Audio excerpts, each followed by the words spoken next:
Hi everyone, it's Greg again with A&A Masonry on site in the middle of a job.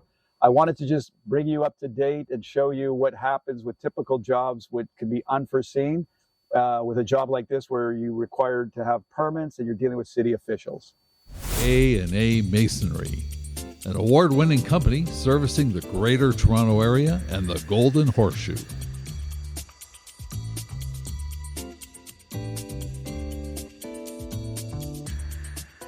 Now, a lot of times when we do jobs like this, people always ask, do we need permits and are those required? We're only doing a couple of steps. In this case, it doesn't look like that's that big of a deal.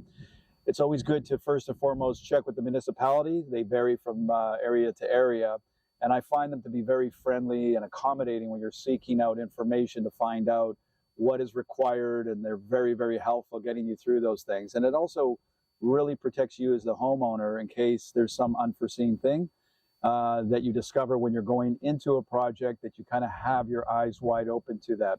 This particular case, obviously they required a permit. We're dealing with footings because we're going to pour concrete and we're going to finish it with a nice natural stone on top of these steps in the walkway. It's going to look beautiful. But when we started to demolish it, and you see from the before pictures that they were just a simple precast stacked on each other with a railing and some rudimentary type of interlocking, really looked dated. They were sinking. The owner wanted some new railings. There's a new door on the front of this house. It looks absolutely beautiful, and really wanted to kind of bring the rest of the front work, or the front of the house, the walkway and the steps to match the door and the beautiful face of the house. But what happened was when we started to demolish this and we got ready to dig and prepare the footings, we call in the city inspector. They want to verify everything looks good. They give us the go-ahead. We go ahead and pour and move on from there. In this case, when the inspector came by, he was a little bit concerned and took notice to the slab itself. The underlining part of this concrete patio slab, it's a little bit thin. We can't really determine and see if there's any reinforcement steel in there. And also on the inside where the water was getting in, which was causing the problems of the sinking steps and so forth. Again, water is the cause of everything. It eroded the inside wall on which that slab is sitting and carrying. So his concern was, he wanted to make sure that it's structurally sound. He wanted us to go back to the engineer, which we did. And I basically prepared a scope variance, a change order, if you will, as to what we'd like to do. Because when we took a look at it, it wasn't sufficient enough, and to try to support it, it was better for us to just demolish this. So that's what we're going to do now. We ran that by the engineer. He approved it. We sent it back to the city official. He's good with it. So we're going to call in our crew to go ahead and finish up the work and get it ready. And what we're doing here is we're going to be cutting off this slab, and then we're going to reinforce it.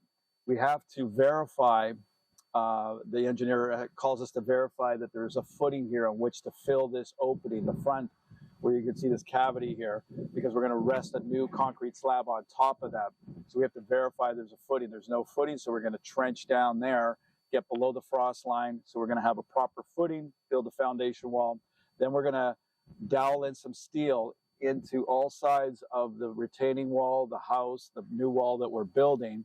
We're going to backfill with rubble, clean rubble, some of this broken concrete, aggregate. We're going to reinforce it with steel, frame it, and we're going to pour it. We're going to pour it a couple of inches under code, because we're going to build it up with natural stones. So when this homeowner puts the railings on, everything's going to be to code, and it's going to look beautiful when we're done.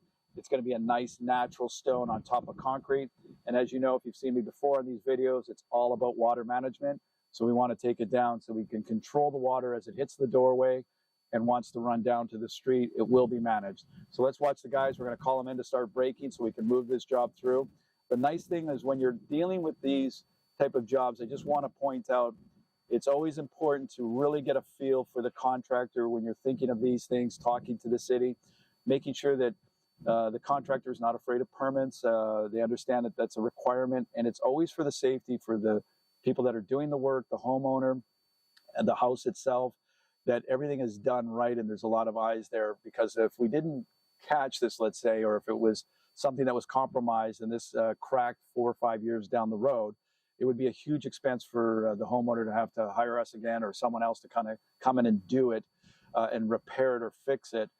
In this case, we get to manage everything, own it from beginning to end. And that way we know it's going to be true, it's going to be right up to code or better. And this work will last for decades and decades. When there's a space between a concrete front porch and a proper drainage system is in place, water typically flows away, as it should, preventing the porch from sinking or cracking over time.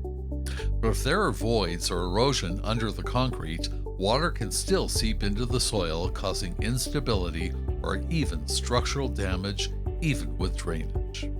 The first step on this project was the demolition of the existing concrete slab.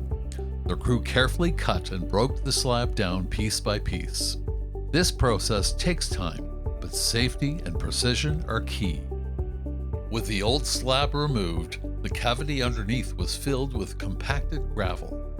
The team then dug down to prepare for the footings that would support the new steps.